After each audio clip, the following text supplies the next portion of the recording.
شروع اللہ کا نام لے کر جو بڑا مہربان نہایت رحم والا ہے۔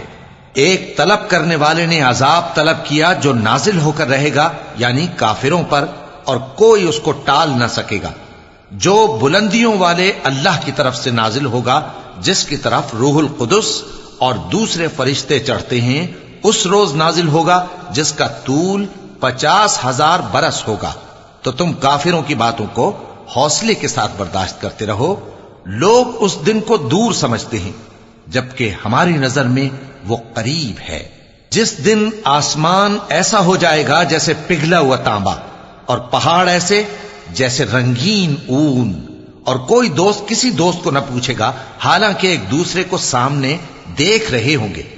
اس روز گناہگار چاہے گا کہ کسی طرح اس دن کے عذاب کے بدلے میں سب کچھ دے دے، یعنی اپنے بیٹے اور اپنی بیوی اور اپنے بھائی اور اپنا خاندان جس میں وہ رہتا تھا، اور جتنے آدمی زمین پر ہیں، غرض سب کو دے ڈالے، پھر اپنے آپ کو عذاب سے چھڑا لے۔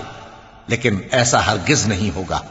وہ بھڑکتی ہوئی آگ ہے، کھال ادھیڑ کر کلیجہ نکال لینے والی۔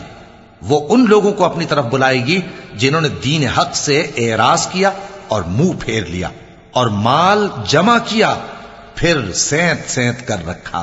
کچھ شک نہیں کہ انسان کم حوصلہ پیدا ہوا ہے۔ جب اسے تکلیف پہنچتی ہے تو گھبرا اٹھتا ہے، اور جب ملتا ہے اس کو مال تو بخیل بن جاتا ہے۔ مگر نماز ادا کرنے والے جو نماز کا التزام رکھتے اور ہمیشہ پڑھتے ہیں، اور جن کے مال میں حصہ مقرر ہے، یعنی مانگنے والے کا اور نہ مانگنے والے کا، اور جو روز جزا کو سچ سمجھتے ہیں، اور جو اپنے پروردگار کے عذاب سے خوف رکھتے ہیں، بے شک ان کے پروردگار کا عذاب ہے ہی ایسا کہ اس سے بے خوف نہ ہوا جائے۔ اور جو اپنی شرمگاہوں کی حفاظت کرتے ہیں مگر اپنی بیویوں یا باندیوں سے کہ ان کے پاس جانے میں انہیں کچھ ملامت نہیں، اور جو لوگ ان کے سوا اور طریقے ڈھونڈیں تو وہ حد سے نکل جانے والے ہیں، اور جو اپنی امانتوں اور اپنے عہد و پیمان کا پاس کرتے ہیں، اور جو اپنی گواہیوں پر قائم رہتے ہیں، اور جو اپنی نماز کی پابندی کرتے ہیں، یہی لوگ جنتوں میں عزت و اکرام سے ہوں گے۔ تو اے نبی، ان کافروں کو کیا ہوا ہے کہ تمہاری طرف دوڑے چلے آتے ہیں، دائیں اور بائیں سے گروہ گروہ ہو کر جمع ہوتے جاتے ہیں؟ کیا ان میں سے ہر شخص یہ امید رکھتا ہے کہ نعمت کے باغ میں داخل کیا جائے گا؟ ہرگز نہیں۔ ہم نے ان کو اس چیز سے پیدا کیا ہے جسے یہ جانتے ہیں۔ پس مشرقوں اور مغربوں کے مالک کی قسم کہ ہم طاقت رکھتے ہیں، یعنی اس بات پر کہ ان سے بہتر لوگ بدل لائیں، اور ہم عاجز نہیں ہیں۔